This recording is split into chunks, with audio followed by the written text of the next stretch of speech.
Hi, everyone. Welcome to the San Francisco Jewish Film Festival, and thank you for tuning in today. I am Margherita Ghetti, Next Wave programmer here at JFI, and if you're here today, you probably just watched American Birthright. It's my pleasure to introduce our guest, filmmaker, producer, and star of the film, Becky Tahel Bordeaux. And I want to say hello to Matt Salerno, who's here today, is our ASL interpreter for this program. So we thank him for his work in making this film accessible. So hello, Becky. Really nice to finally meet you. How are you? I am feeling so great, so excited. It's the first morning that I'm out without my baby in 7.5 months. So this is a celebration beyond just being here with you guys. It's an honor that we're creating that transition for you. Thank you so much for joining and for leaving your baby for an hour or so for us. And thank you for making American Birthright. At JFI, we're fascinated by the multiple layers of your film. You do so much in just a little over 1 hour. And I'm sure, like me, our Next Wave audience has many questions and could relate with so many of the themes and moments that your film touches on. So I'm going to delve right in with my first general question, and then we can open the conversation. And I'm really curious to see what you have to say for us. So in one of our recent email exchanges, you mentioned that you've been living in a fifth wheel with your family, with your baby girl and your husband. And then I read two things about you that struck me. One seems to be kind of a mantra of yours, that is the idea of walking with questions. And the second is that you describe your film as an interfaith marriage / soul track to religious truth documentary. So there's this recurrence of the aspect of a journey, of moving around. And so I'm curious if you can say a bit about this, obviously with respect to your film, and if there's a moment in this journey in which you knew that all your questions and the answer to your questions could become a story and the film that we just watched. It's such a beautiful and very big question. So I'll start first with saying, yes, my husband and I are crazy. We moved out of our house, packed everything into storage, decided with a 5-month-old at the time that we were going to buy at first it was an RV, then it was a fifth wheel, and we were going to travel across the country. It's funny because American Birthright actually started out wanting to be a road trip movie across America. The name came from the Birthright, Israeli Birthright trip, right? The Taglit trip that takes you across Israel. And I said, okay, I've done that trip.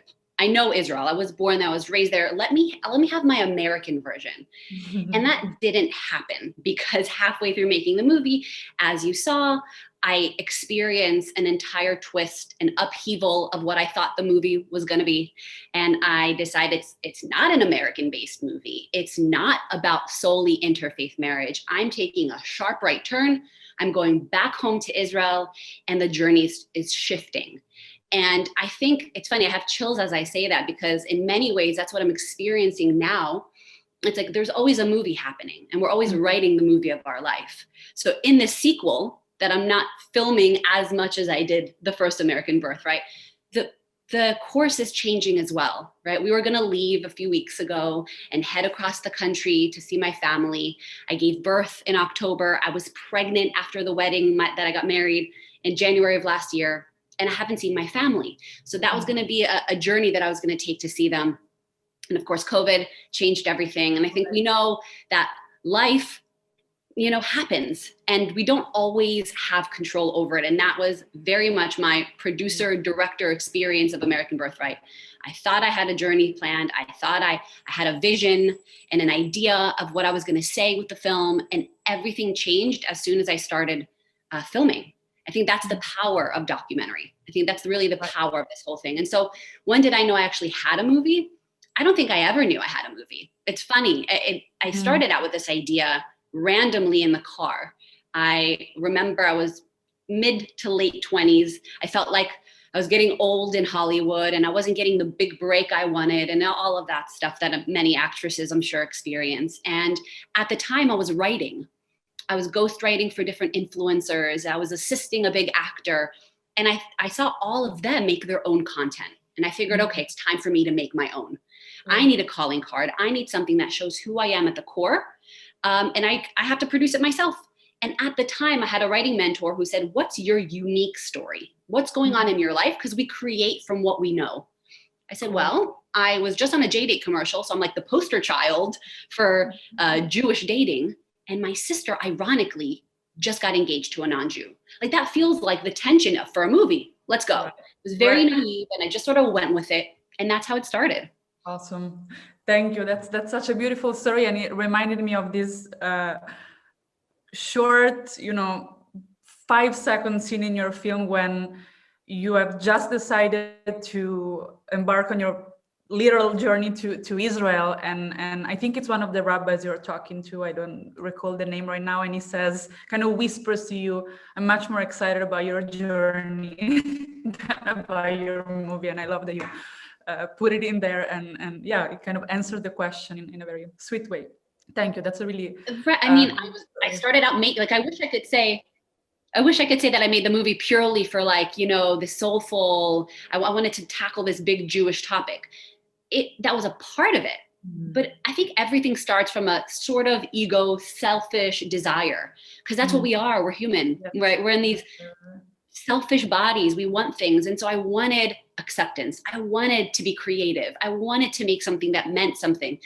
But only later, once I actually started doing the work, did I realize what I was doing. It was almost like, it's like our ancestors, like they didn't really know what they were doing when they were marching across not to liken myself to these epic patriarchs and matriarchs, but they were chosen in a way and they just went on the journey and they just did it.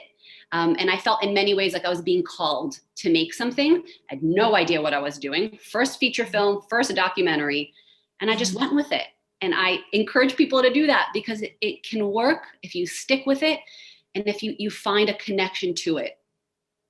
Yes, thank you. That's beautiful, and I think it really shows in your film just all the passion and also the art that you put in it. And as you speak, I'm thinking, and this is a question that I had watching the movie, even prior to us meeting today, that, especially after the pandemic, I feel like we've all spent so much time, obviously at home and obviously in front of screens. And so that almost each one of us, I'm guilty of that, having an Instagram account or any social media can follow, people and claim kind of a spiritual life, right? If you follow the right people that post the right quotes, you feel enlightened, somehow, and you feel like you have a direction. So I love what is so, your film is very cool and very hip, and that's in a way why we chose it. And at the same time, you kind of go against the stream, because rather than staying with what's easy and there, you go in depth and you go with a lot of humility and with this, as you said, walking with questions, with this idea of listening. So what can you tell us about this journey of listening? And I think what's beautiful about how you do it is that you really position yourself as a person who wants to see things as relative when there are so many people in the film that are trying to tell you what is true. So how did that happen? I love hearing your reflections of this, because it's so gratifying as a filmmaker that is what you got, because that was the intention all along. There's a line in the movie that we cut out because, we had 150 hours of footage. So we made 20 movies before we made this final one. But there was a line where Rebbitzin said to me, it's not cool. It's not sexy to go to Jerusalem. People go to India. People go to, they don't go to Jerusalem. Exactly, to Thailand. Like, no one goes to Jerusalem. And I said, I'm going to make it cool. Like jokingly and as pompously as I thought I could, but I really meant it. I said, why isn't Jerusalem cool? Why isn't going back to study where we're from cool? What happened? Why is Judaism so not cool? Because in my mind, it was supposed to be, and I wanted it to be. Otherwise, I wasn't going to keep doing it. I had to find a cool connection for me. So I love that you said that. And I hope that I make it accessible and cool in some way, because it was the best decision of my life. And to touch on walking with questions and why I think that's the most important theme, not just for the movie, but for my life, is that when you ask a question, you create a vessel for answers. Until you ask, that's it. You're not receiving. You might stumble upon an answer for something. You might get clarity about something accidentally, but if you're specific with a question, and when you speak it out, and anyone that's had this experience knows, the answers and the guidance and the right people and the direction come. And I think that is the biggest thing, is to encourage yourself, others, people around you, to ask questions, to ask that question. And what I realized is the question that I was asking, the initial question, wasn't even the real question I was asking. And that's why I had to start. So I do workshops now with teens and young adults about asking questions. And so they'll say, oh, I don't even know, like, where do I start? What question do I ask? It doesn't matter. The first question for me was like, should I marry Jewish, or what's the deal with interfaith marriage? And then it evolved. As soon as I sort of stumbled into my first question, it didn't feel super right, but like I knew it was the area. I just walked in that direction. I started bumping into things. I started thinking, oh, okay, am I really asking why marry Jewish? Because it seems like I want to marry Jewish, right? Because I'm bumped by suddenly you start to really grapple with it. And then I hit deeper and deeper and realized the question was, why be Jewish? Why even be Jewish? So I think that is the powerful journey. Start asking a question and be open and curious. And the openness and curiousness is we're at a weird time, because it's hard to find truth. We're in a post-truth era where if you're loud and you're proud, your opinion is true. And that's dangerous. To me, I wanted to model a journey of fighting for truth with a capital T, not just what's cool on social media, not just what people are saying loudly, not just what's the most popular trending meme. I really wanted truth, and I fought for it, and it wasn't comfortable. And there were moments where I was like faced with what felt like truth, but I didn't want it to be. My head and my heart were battling. And that's life. Like, that's the yummiest, juiciest stuff. And we don't do it. We don't want to do it. It's uncomfortable. It's not easy. It's not a straight path. It might force us to change a little bit. It might show us that our life up until this point was great, but not of the ultimate, right? And that's not comfortable. It's not comfortable. But I think we need to be the influencers of our own life. I think we need to step in and ask the questions and do the posting and do the meme sharing and create it for ourselves. Otherwise, we're living passively. And I was really afraid of doing that. Yeah, thank you. That's a really powerful message, especially, people watching today, or, the program is meant to be for people, in our next wave demographics. So I'm sure that I want to say, in general, and even more after the pandemic, there's, so much desire to finally being able to slowly go back to doing, to having an impact on things. And this is all very, very, very interesting. And I think it really shows beautifully in your film that you had this, willingness to learn and to have conversations, which, as you said, it's so easy to just, post, you press, send, and then it's there. And instead it's about dialogue, which is powerful. And it's okay to not arrive at truth. It's okay to not arrive. Right. I wanted to get to it and be done. And I realized that as soon as I answered one question, there was another. So that's life. Yeah. And and I think it's a beautiful, aspect of documentary filmmaking that you really use as an asset that you create as you go, and you learn as you go, and as viewers are there with you.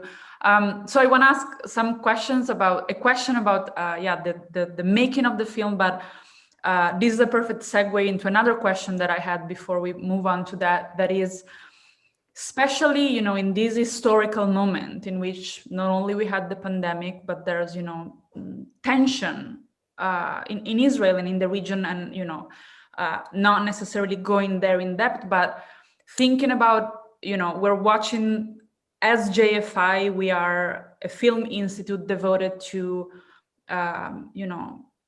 bringing Jewish cinema and culture and conversations to the people. And so I wonder if you have anything that you want to share with us that you learned about the power of community and exchange, because one thing, as you're saying, it's empowering and it's beautiful to do it for oneself.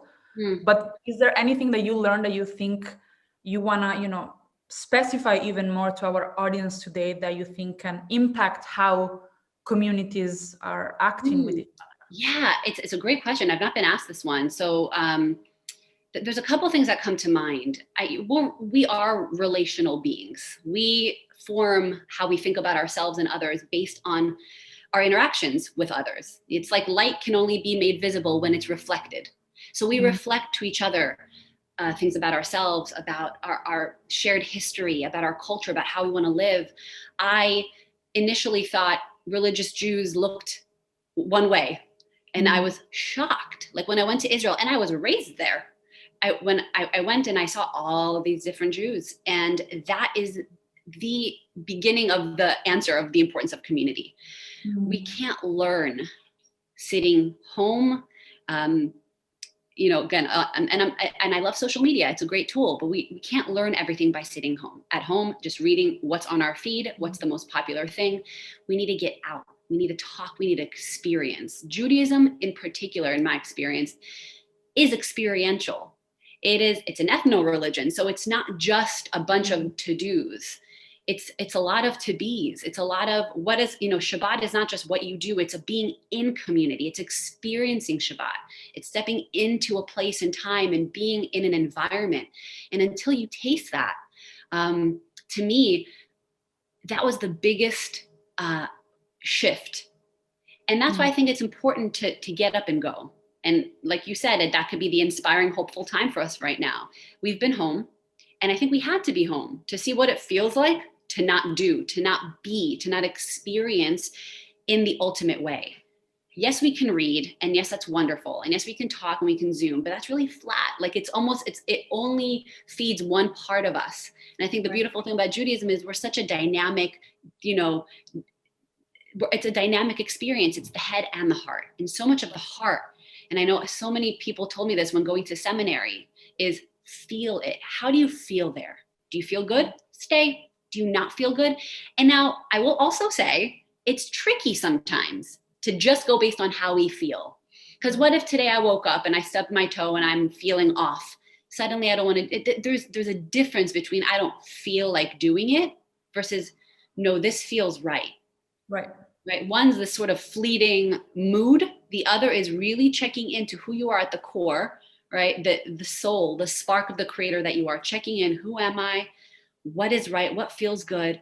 And going with it. Whether it's usually a really small, quiet voice. Right. So I think community helps us to amplify that voice. We see others, we see colors, we see examples of wonderful marriages and cool kids and like how people live their life.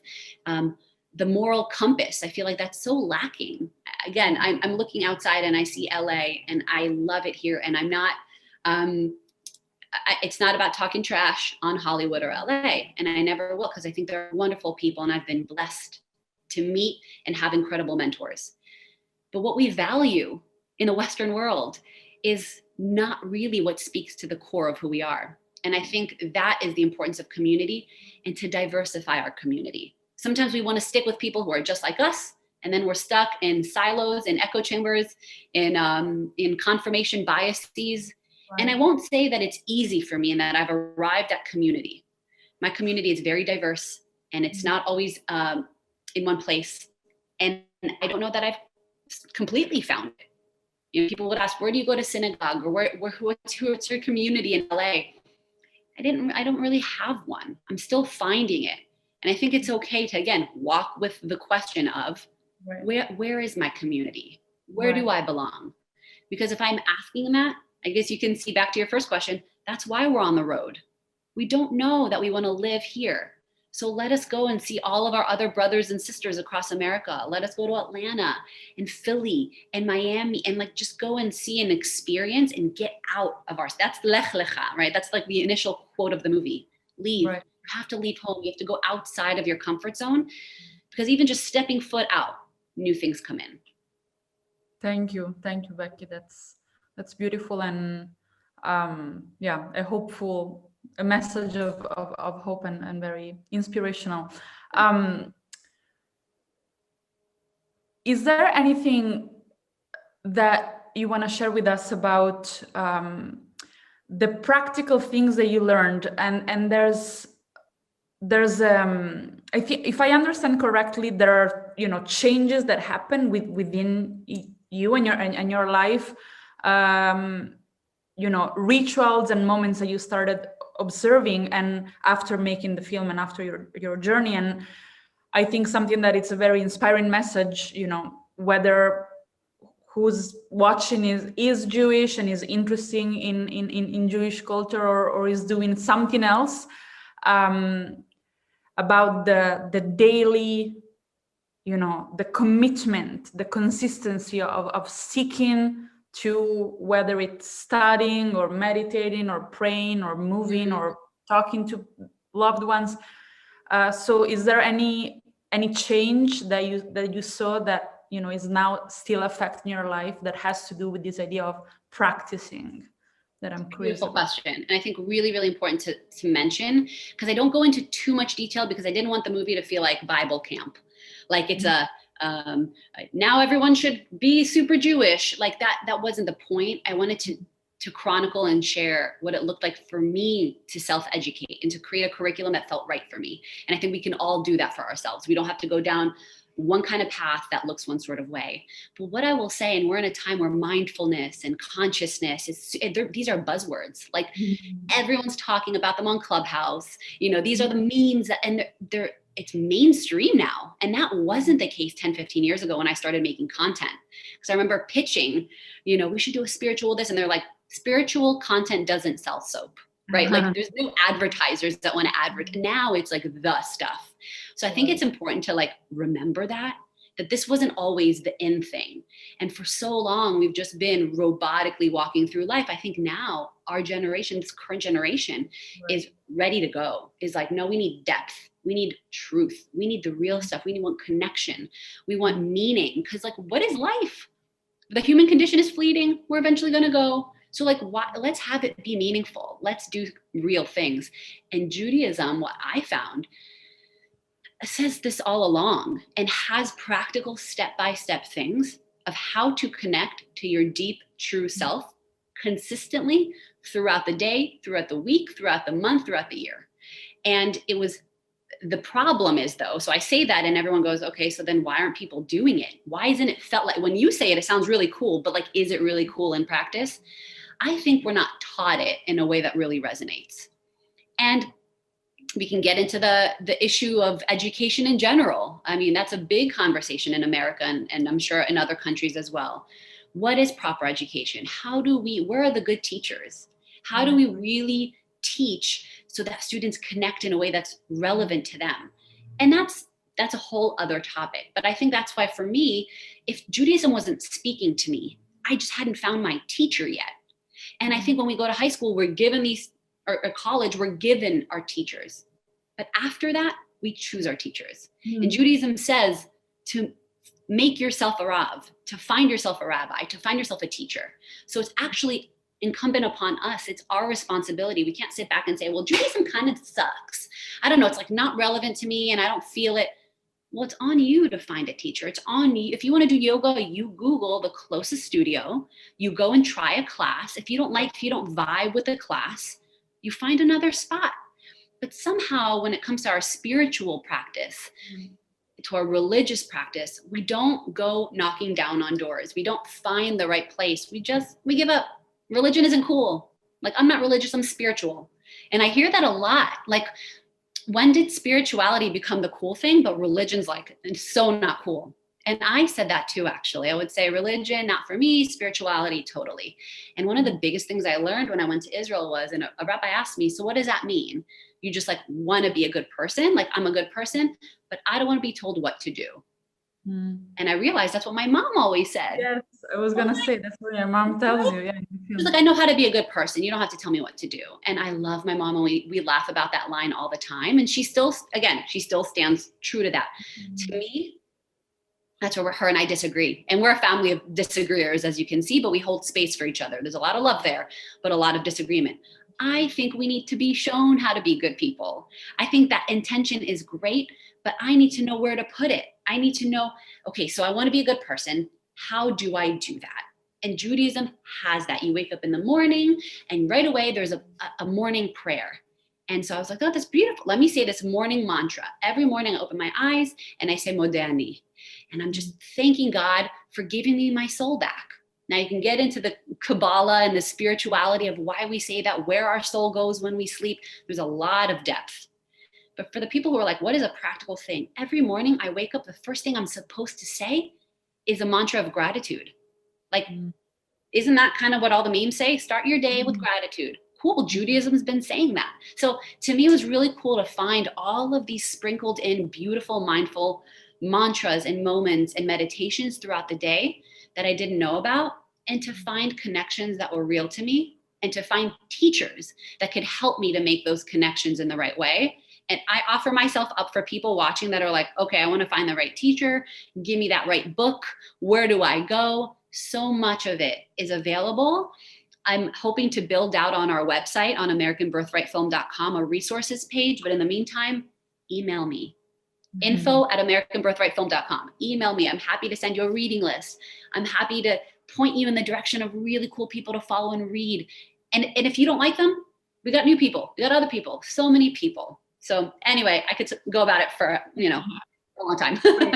I'm glad you gave people this opportunity, and maybe I'll email you myself. Yeah. Sounds like there's stuff there. Okay, so I want to ask probably our last question for today in the interest of time. And it's finally a question about the movie, the making of the movie. You have a great, the film is beautiful. It's edited really beautifully. It's engaging, and you also have a great presence on screen. And so I was wondering if there were any moments in which you felt, in the cinematic sense of it, like you were acting, or it felt like you were being yourself. If you feel like you built kind of a cinematic, character for the screen, and how is this, threefold role of producer, writer, actress, how it is to like flirt with that line between all these roles, and how was it for you making American Birthright?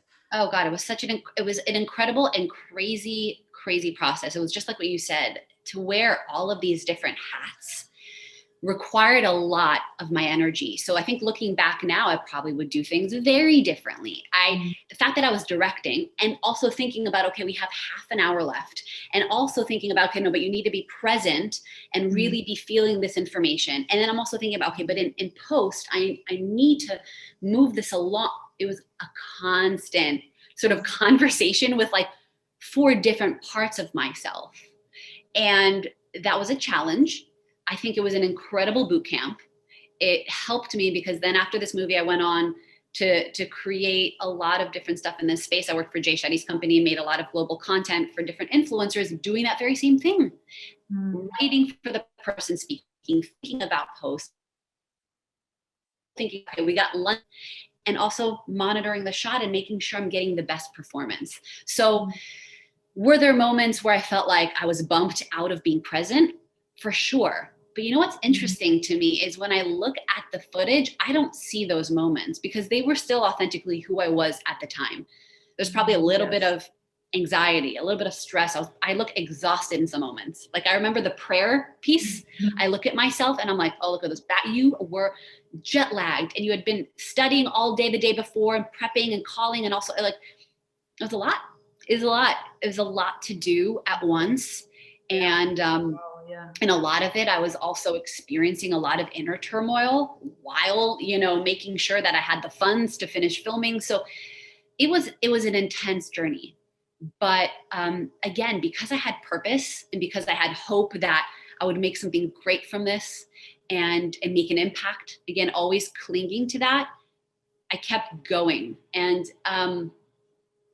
the master interview, I'll reveal this, the master interviews, which start a little bit into the movie, where I'm sitting in this big, huge Wilshire Temple Temple on Wilshire Boulevard in Los Angeles. It's like a really historic synagogue. It's gorgeous in a red dress. Those were filmed later. So talk about acting. I mean, if ever there was some acting, those would be the moments where I looked at the movie and I felt like there was a through line missing. Like there was just my voice in many ways wasn't present because I was so focused on interviewing everyone else. I didn't really want to be in it so much. I didn't get a ton of my emotional coverage. There was a few things here and there. We used them, but I felt like as an actress, but also as a person really committed to telling the story for the audience, I can sit back into those moments, kind of like what they do in reality TV, like speak in real time, but you're like a year after the fact. I felt like I could authentically sit myself back in the moments that I was speaking about and reflect. And yeah, I still love it. I mean, yes, like everyone watching themselves is gonna have something to say, and I'm my own biggest critic, and I would make the movie differently if I could. That's life. It's like going back and wanting to rewrite your mistakes. It's exactly what I should have made because it's what I made. Yeah. I think it really, as you're saying that, as you're kind of revealing that to us, I think it shows in a way that there's a, not only you were learning and making the film and feeling things and going through this religious and spiritual journey, but that there's kind of a more cohesive sense to how the film is put together. And I think that now that you mention it, that those clips in the red dress are really have that power of giving, while all the excitement and emotions do come up, there's also this kind of more right, kind of and wiser we need time to do that. right. We need to integrate. And I think that's a big thing about religious practice is you got to give yourself some time. I see a lot of people, they learn something and right away they're like gun-ho. So yeah, but like sit with it, be with it. So I'm glad those happened a year or two later, because I was able to look at everything and really put it together strategically, again, to serve the audience, not to serve myself. So I could look cool and actually like do my makeup and be rusted, yeah, but for the audience.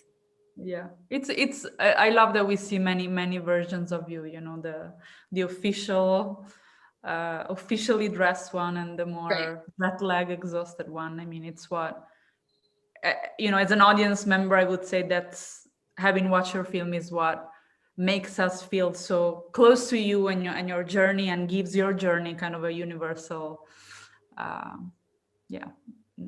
Thank you. So it's beautiful. Honored. Okay, I think we arrived at the end of our amazing conversation and of today's program. So Becky, thank you so much for sharing your journey with us, first in your film and then for being here with us today. Good luck with your next chapter, and please keep us posted on what's coming next. Thank you, Matt, for being here and for working with us today. And thank you all of you who have tuned in to watch American Birthright and this conversation. I really invite you to check out what else is happening during our Summer Fest. We have around 30 films, conversations, programs, and many special guests. So here at JFI, we hope you get to enjoy more of our film festival. And I hope to see you all very soon, that you have a good rest of your day or night. And thank you.